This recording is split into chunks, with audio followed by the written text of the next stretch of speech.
Have you heard this Captain America theory? This changes the ending to Endgame. In Captain America Winter Soldier, we see Steve hanging out with Peggy, his Peggy, the one that he fell in love with way back during the war. He went in the ice and she grew older and died, and he buried her. He said goodbye to his love. So it would be bizarre if he went back in time to a different Peggy and said, hey, let's live a life together. This never happened. He did go back and have his dance, and he did talk with her, but she wasn't his partner. His Peggy has already passed away. When Steve went to return the stones, he did something else.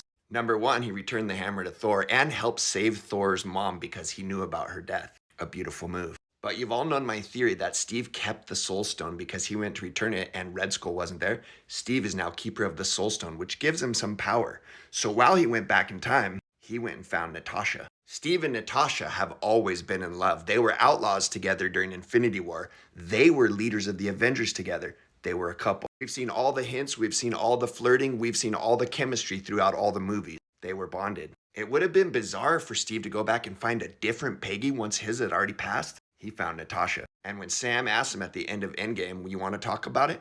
No, I don't think I will. It's a big secret, but he says it was beautiful.